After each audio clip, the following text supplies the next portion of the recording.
안녕하세요 여러분, 화학원 이성재입니다. 자, 오늘은 물질의 양과 그리고 원자량의 관계, 아보가드로 수에 대해서 한번 살펴보도록 하겠습니다. 자, 오늘은 물질의 양을 셀 수 있다. 물질의 양을 세는 방법에 대해서 같이 한번 공부해 보도록 하겠습니다. 복차입니다. 자, 물질이란 무엇인지, 그리고 입자수라고 하는 것은 어떤 것인지, 그리고 원자량과 분자량에 대해서 한번 보도록 하겠습니다.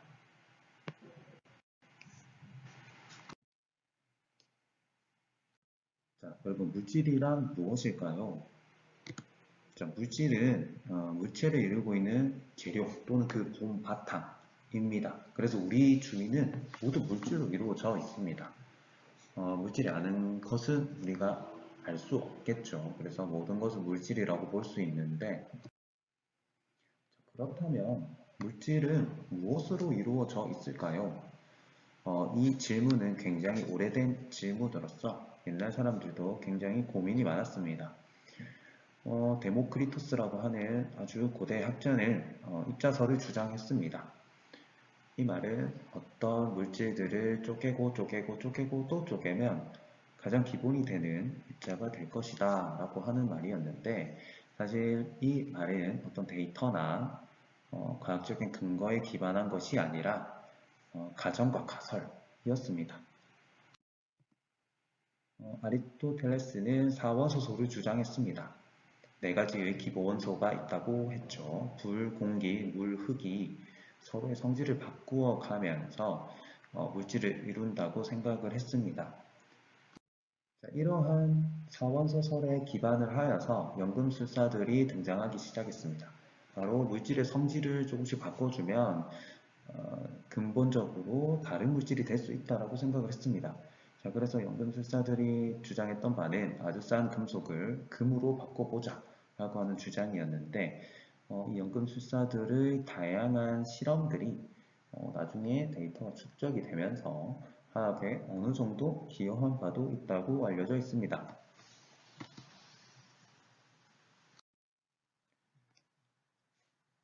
자, 라부아지에는 질량 보존 법칙을 주장했습니다. 자, 화학 반응이 진행되는 동안 질량은 생기거나 없어지지 않고 보존된다라는 것인데, 이 라부아지에 질량 보존은 화학 반응에 있어서 굉장히 중요한 근본적인 법칙이고, 물질에 대한 탐구에서 과학자들이 과연 어떤 기본적인 근본적인 입자가 있을 것이다 라고 하는 의심을 품게 충분한 그런 과학적 근거였습니다.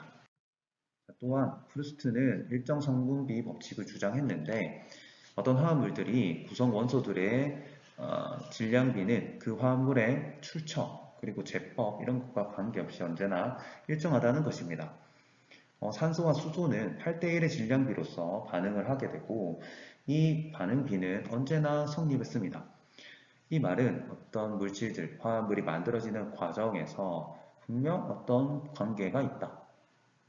그리고 어떤 근본적인 원칙이 있다라고 하는 것을 간접적으로 보여주는 증거들이었는데, 이러한 실험 결과들은 우리가 직접 눈으로 볼 수는 없었지만 더 이상 나눌 수 없는 원소들이 존재하고, 그것들은 서로 결합을 해서 더 이상 나눌 수 없는 화합물의 가장 작은 단위인 분자들이 있다라고 하는 사실을 알아낼 수 있었습니다. 이러한 간접적인 증거를 통해서 더 근본적인 어떤 입자가 존재한다라고 하는 사실을 알려주는 여러 가지 증거들이었는데, 원자의 존재를 처음으로 밝힌 사람은 다름 아니라 아인슈타인이었습니다. 그 이후에 그 전에 돌턴이 원자설을 주장을 했습니다. 원자가 존재할 것이다.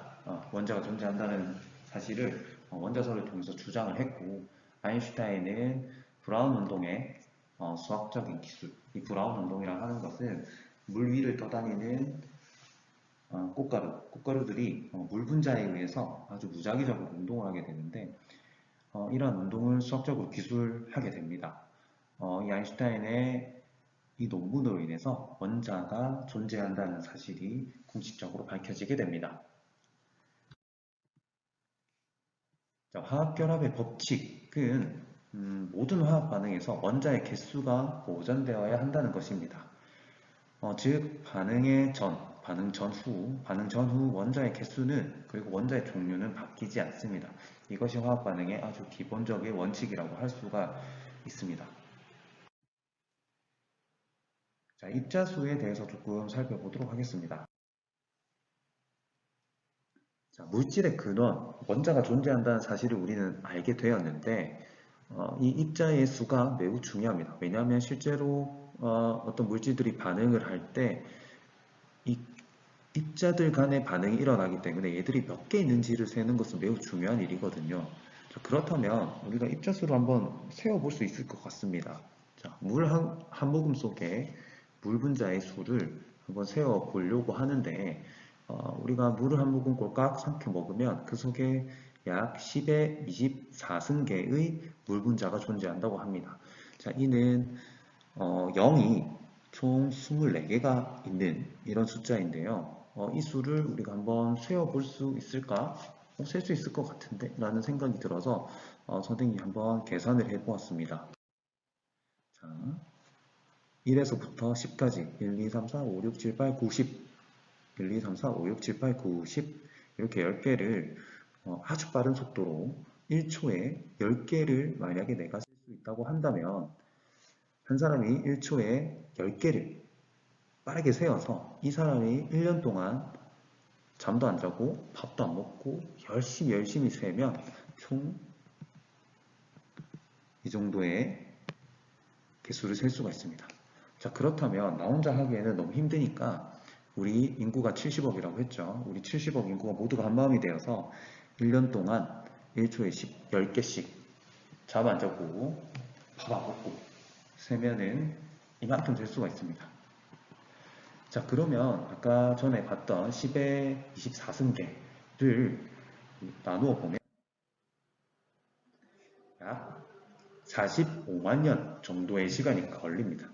45만 년 전부터 70억 인구가 오늘까지 센다면 물 한 모금 속에 들어있는 물 분자를 다 셀 수 있다는 뜻입니다. 자, 선생님이 이 일을 굳이 한 이유는 너무너무 작은 세계가 있다는 것입니다. 우리가 센다는 것은 사실상 가능하지 않은 일입니다. 너무나 작고 너무나 작기 때문에. 자, 탄소 혼자의 한 개 질량은 1.99 곱하기 10의 마이너스 23승계입니다. 3승g입니다. 너무 작은 질량이죠. 자, 그래서 이런 작은 질량에 대해서 우리가 어떤 다른 사용법이 필요할 거라고 생각이 됩니다. 자, 그래서 우리는 원자량이라고 하는 것을 도입하게 되었는데 상대적인 척도로서 기준을 잡습니다. 원자량의 기준, 아주 작은 질량을 우리가 측정하기 위해서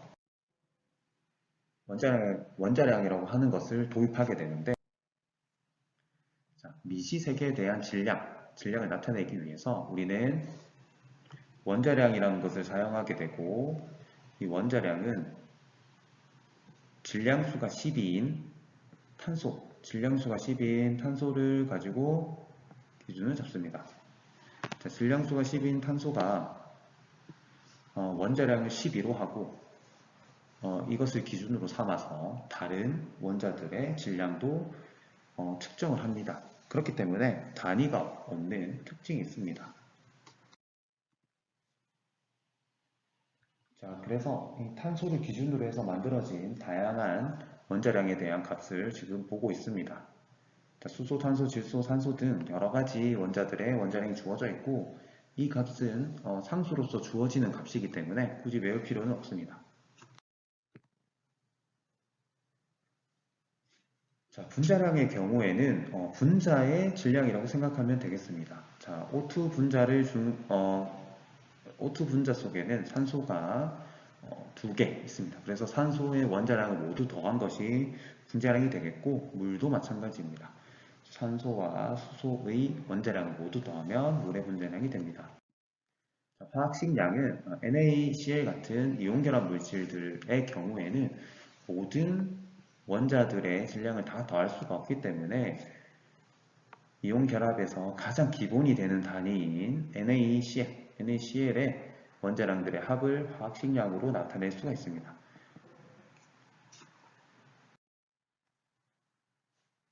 자, 그리고 몰이라고 하는 것을 우리가 기준으로 쓰게 되는데 이 몰은 원자, 분자, 이온에 관계없이 입자가 아보가드로 수만큼 있을 때의 양을 말합니다. 이 몰의 기준은 원자량이 12인 탄소 12g 속에 들어있는 탄소 원자의 수인데 이것에 대해서는 우리가 좀 더 자세하게 다음 시간에 또 알아보도록 하겠습니다.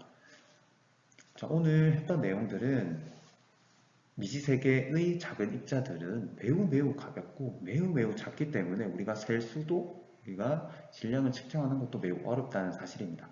그렇기 때문에 원자량을 도입하게 되고 그리고 나중에 배우게 될 몰이라는 것을 그리고 아보가드로 수라는 것을 활용해서 입자의 수를 파악하는 데 사용을 하게 될 것입니다. 자, 그렇다면 오늘 수업은 여기까지 하도록 하겠습니다. 감사합니다.